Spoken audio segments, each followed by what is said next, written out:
వచ్చే ఎన్నికల్లో ఆదిలాబాద్ ఎంపీ సీట్లో బీజేపీ విజయం ఖాయమన్నారు ఆ పార్టీ ఎమ్మెల్యే మహేశ్వర్ రెడ్డి. ఆదిలాబాద్ జిల్లా కేంద్రంలో బీజేపీ పార్లమెంటు స్థాయి నేతల సమావేశంలో ఆయన పాల్గొన్నారు. ఇటీవలే అసెంబ్లీ ఎన్నికల్లో ఆదిలాబాద్ పార్లమెంటు పరిధిలో బీజేపీ 4 సీట్లు గెలిచిందన్నారు. ఇదే సీన్ ఎంపీ ఎన్నికల్లో కొనసాగుతుందని, బీఆర్ఎస్ పత్తా లేకుండా పోతుందన్నారు. మన స్పర్ధలు ఏమన్నా ఉంటే ఎన్నికల తర్వాత మనం చూసుకుందాం. కానీ ఎన్నికల సమయంలో మనందరం కూడా ఒక కుటుంబ సభ్యుల లెక్క కలిసి పనిచేసి ఎదుటి వాడి డిపాజిట్ ఎట్లా పోగొట్టాలని మాత్రమే ఆలోచన చేద్దాం.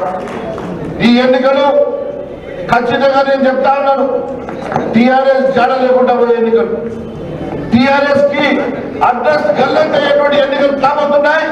భారతీయ జనతా పార్టీ రేపు రాష్ట్రంలో ప్రభుత్వాన్ని ఏర్పాటు చేయబోయేటువంటి ఎన్నికలుగా రాబోతున్నాయని తెలియజేసుకుంటూ మరి అవకాశం ఇచ్చిన యావత్ తెలంగాణలో అత్యధిక మెజార్టీ తోటి ఆదిలాబాద్ పార్లమెంట్ సీట్లు మనం గెలవబోతున్నాం. దానికోసం మనం అందరం కలిసి ఏరుగా పనిచేయాలనేసి ఈ సమావేశంలో ఏర్పాటు చేసుకున్నాం.